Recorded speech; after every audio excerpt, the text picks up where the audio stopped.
Hello বন্ধুরা, আশা করি সকলে ভালো আছেন। সাবুদানা ভেজাতেও হবে না, সেদ্ধ করতেও হবে না, জাস্ট ব্লেন্ডারে গুঁড়ো করে বানিয়ে ফেলুন অসাধারণ টেস্টি রেসিপিটা। আপনারা শেষ পর্যন্ত ভিডিওটা দেখুন, আশা করি আপনাদের ভীষণই ভালো লাগবে। আর উপবাসের দিনে এই রেসিপিটা কিন্তু একেবারে মারাত্মক স্বাদের। আপনারা যে কোনো উপবাসের দিনে কিন্তু রেসিপিটা বানিয়ে ফেলতে পারেন। চলুন তাহলে রেসিপিটা বানানো যাক। আমি এখানে 1 বাটি পরিমাণ সাবু নিয়ে নিয়েছি। কড়াইটা গরম করতে দিয়ে দিয়েছি, আর এই কড়াইতে আমি সাবুদানাটা দিয়ে দিচ্ছি। 1 বাটি দিয়ে দিলাম। আমি আরও হাফ বাটির মতো সাবুদানা দিয়ে দিয়েছি। পুরো পরিবারের জন্য বানাবো, তাই একটু বেশি করেই বানাচ্ছি। আমি এখানে মোট 250 গ্রাম মতন সাবুদানা দিয়েছি। দিয়ে গ্যাসের ফ্লেমটা মিডিয়াম টু হাইতে রেখে আমি সাবুদানাগুলোকে একটু ড্রাই রোস্ট করে নিচ্ছি। অনবরত কিন্তু নাড়তে হবে। আস্তে আস্তে সাবুদানার কালারটা কিন্তু চেঞ্জ হয়ে যাচ্ছে, সাবুদানাগুলো একটু ফুলে ফুলে যাচ্ছে, কালারটা বেশ চেঞ্জ হতে শুরু করে দিয়েছে। আমি গ্যাসের ফ্লেমটা অফ করে সাবুদানাগুলোকে ঠান্ডা করতে দিয়ে দিয়েছি। একটা থালার মধ্যে ছড়িয়ে দিয়েছি, বেশ ঠান্ডা হয়ে গেছে। এবার আমি কিছুটা পরিমাণ সাবুদানা একটা মিক্সার গ্রাইন্ডারের ভেতর দিয়ে দিচ্ছি। পুরোটাই ব্লেন্ড করব, কিন্তু একবারে পারবো না তো, তাই ব্যাচে ব্যাচে করব। দেখুন কি সুন্দর একটা পাউডার ফর্ম হয়ে গেছে। এর থেকে বেশি আর পাউডার করা যাবে না, একটু খচখচ মতো থাকবেই। এবার পুরো গ্রাইন্ড করা হয়ে গেছে আমার, একটা পাত্রের ভেতর রেখে দিলাম। বাকি সাবুদানাটাও আমি গ্রাইন্ড করে ওই পাত্রের ভেতর রেখে দিচ্ছি। এখানে আমি নিয়ে নিয়েছি 4টে মাঝারি সাইজের আলু সেদ্ধ। এবার এটাকে আমি গ্রেট করে নিচ্ছি। আমি 250 গ্রাম সাবুদানার জন্যে 4খানা মাঝারি সাইজের আলু সেদ্ধ নিয়ে নিয়েছি। আপনারা যদি সাবুদানার পরিমাণটা বাড়ানো কমানো করেন, তাহলে আলু সেদ্ধ পরিমাণটাও বাড়ানো কমানো করবেন। পুরো আলুটাকে আমি গ্রেট করা হয়ে গেছে। এবার এই গ্রেট করা আলুটা আমি সাবুদানার গুঁড়োর মধ্যে দিয়ে দিচ্ছি।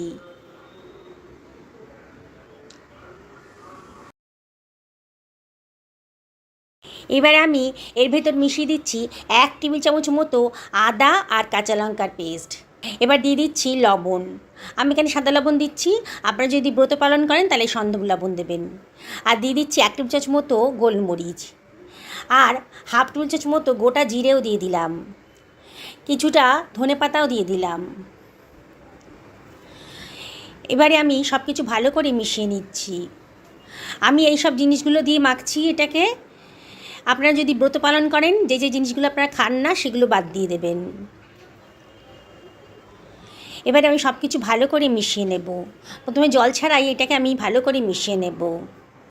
এবারে অল্প অল্প জল দিয়ে আমি এটাকে মেখে নিচ্ছি। যেমন করে আমরা আটা মাখি সেরকম করে এটাকে মেখে নেব।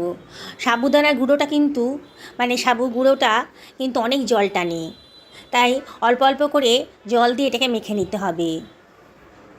আমি এখানে 1.5 বাটি মতন সাবুদানা নিয়েছিলাম, আর এখানে আমার প্রায় 3 বাটি মতো জল লেগে গেছে।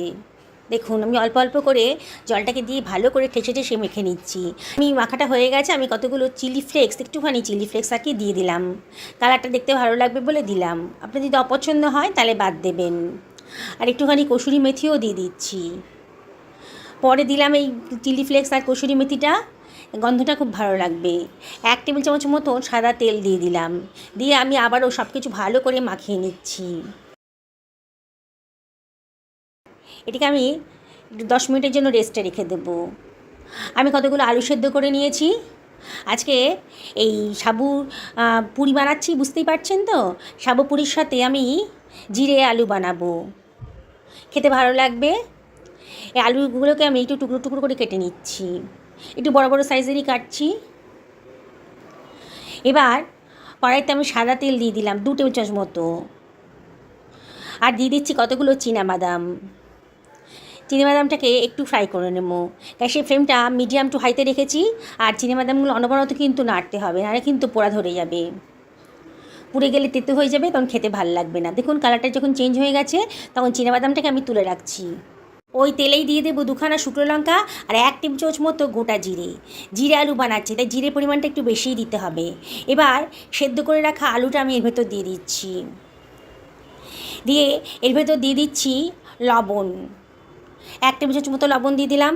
আবারও বলছি বন্ধুরা, যদি উপোসের জন্য বানান তাহলে সন্দন লবণ দেবেন। আমি এখানে সাদা লবণই দিয়েছি। সামান্য একটুখানি হলুদের গুঁড়ো দিয়ে দিলাম জাস্ট কালারের জন্যে। আর এর ভেতরে দিয়ে দিচ্ছি 1 টেবিল চামচ মতো জিরে গুঁড়ো, আর দিয়ে দিচ্ছি 1/4 টেবিল চামচ মতো লঙ্কার গুঁড়ো, 1 টেবিল চামচ মতো আদা কাঁচা লঙ্কার পেস্টও এর ভেতর দিয়ে দিলাম। একটু ভালো করে মিশিয়ে নিচ্ছি। গ্যাসের ফ্লেমটা হাইতেই রাখতে হবে আর অনবরত কিন্তু নাড়তে হবে। নেড়ে নেড়ে আলুগুলোকে ভালো করে ভাজা ভাজা মতো করে নিতে হবে। আমি এখানে সামান্য একটুখানি কাশ্মীরি লঙ্কার গুঁড়ো দিলাম জাস্ট কালারের জন্যে। দেখুন বন্ধুরা কি সুন্দর দেখতে লাগছে। আর গ্যাসের ফ্লেমটা হাইতেই রাখবেন। বন্ধুরা রেসিপিটা যদি ভালো লাগে তাহলে লাইক করবেন, শেয়ার করবেন আর অবশ্যই কমেন্ট করবেন। আপনাদের লাইক আর কমেন্ট পেলে পরে সুন্দর সুন্দর কমেন্ট পেলে পরে আমার কিন্তু ভিডিও করার উৎসাহটা অনেক গুণ বেড়ে যায়। এবার যে চিনাবাদামটা আমি ভেজে রেখেছিলাম তাকে একটু স্ম্যাশ করে নিয়ে দিয়ে দিচ্ছি। খুব খেতে ভালো লাগবে। কতগুলো কাঁচা লঙ্কা কুচিও দিয়ে দিলাম, আর দিয়ে দিচ্ছি ধনেপাতা কুচি। একটুখানি গোলমরিচের গুঁড়োও দিয়ে দিলাম, 1/2 টেবিল চামচ মতন। দারুণ সুন্দর খেতে লাগবে। আপনার যদি পছন্দ হয় দেবেন, নাহলে বাদ দিয়ে দেবেন। এবারে এর ভেতরে একটু কসুরি মেথি হাতে ডলে দিয়ে দিলাম। দারুণ সুন্দর গন্ধ বেরোচ্ছে। আবার সব কিছু খুব ভালো করে মিশিয়ে নিচ্ছি। কিন্তু তরকারিটা রেডি হয়ে গেছে। এবার এটাকে আমি সরিয়ে রাখছি। আমার সাবুর ডোটা অনেকক্ষণ রেস্টে আছে।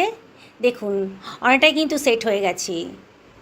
যদি মনে হয় একটু শুকনো শুকনো তাহলে আবার একটু জল দিতে পারেন। আমি এর ভেতর দিয়ে দিচ্ছি 1 টেবিল চামচ মতো কর্নফ্লাওয়ার। কর্নফ্লাওয়ার না থাকলে পরে আপনারা ময়দাও দিতে পারেন, বাইন্ডিংসের জন্য দিলাম। আলুও দিয়েছি, তবে কর্নফ্লাওয়ারটা দিলে পরে সুন্দরভাবে বাইন্ডিংসটা হয়ে যাবে। আবারও সব কিছু খুব ভালো করে মিশিয়ে নিচ্ছি। আবার ঠেসে ঠেসে মেখে নিচ্ছি, যাতে কর্নফ্লাওয়ারটা সাবুর ডোয়ের মধ্যে ভালো করে মিশে যায়। দেখুন বন্ধুরা খুব সুন্দর করে আমার সাবুর ডোটা তৈরি হয়ে গেছে। এবারে আমি এর থেকে লেচি কেটে নিচ্ছি। আমরা যেমন করে পুরি বানাই সেই রকম সাইজেরই লেচি আমি কেটে নিচ্ছি।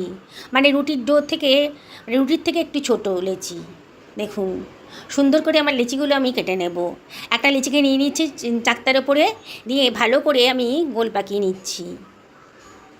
এবার তেল দিয়ে এটাকে আমি বেলে নেব।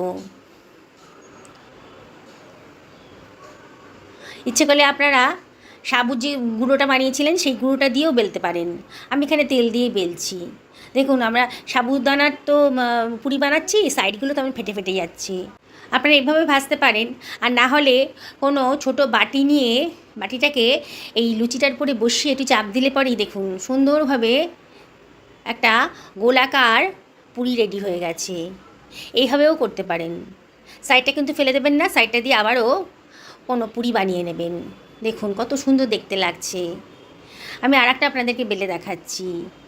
প্রথমে হালকা হাতে চাপ দিয়ে গোল করে বেলে নেব, আর তারপরে কোনো ছোট বাটি বসিয়ে দেব। একটু চাপ দিলে পরেই সুন্দর করে গোলাকার পুরিটা রেডি হয়ে যাচ্ছে। এইভাবেও বেলতে পারেন। আমি একটা কড়াইতে সাদা তেল গরম করতে দিয়ে দিয়েছি। তেলটা যখন খুব ভালো মতো গরম হয়ে গেছে, গ্যাসের ফ্লেমটা হাইতে রেখেই কিন্তু আমার পুরিটা ভাজতে হবে। এই পুরিগুলো যখন ভাজবেন গ্যাসের ফ্লেম তো হাইতেই রাখবেন, তাহলেই কিন্তু পুরিগুলো বেশ ফুলে ফুলে উঠবে। একটু নাড়াচাড়া করে দেবেন, তাহলেই দেখুন কীরকম ফুলে উঠেছে। একেবারে ফুটবলের মতন ফুলে গেছে। এইভাবে আমি বাকি পুরিগুলো একইভাবে ভেজে নেব। যে সব বন্ধুরা আজকে আমার চ্যানেলে নতুন, তাদেরকে রিকোয়েস্ট করবো আমার চ্যানেলটা সাবস্ক্রাইব করার জন্যে। আর যদি ফেসবুক থেকে দেখেন তাহলে রিকোয়েস্ট করবো আমার পেজটা ফলো করার জন্যে। এবার আমি একটা সার্ভিং প্লেটে সার্ভ করে দিয়েছি। দেখুন বন্ধুরা পুরিগুলো কীরকম বলের মতো ফুলে উঠেছে। আমি একটা পুরি আপনাদের ছিঁড়ে দেখাচ্ছি। দেখুন কত সুন্দর দেখতে লাগছে। আমি আপনাদেরকে আবারও রিকোয়েস্ট করব, একদিন আমার মতো করে বানিয়ে ফেলুন।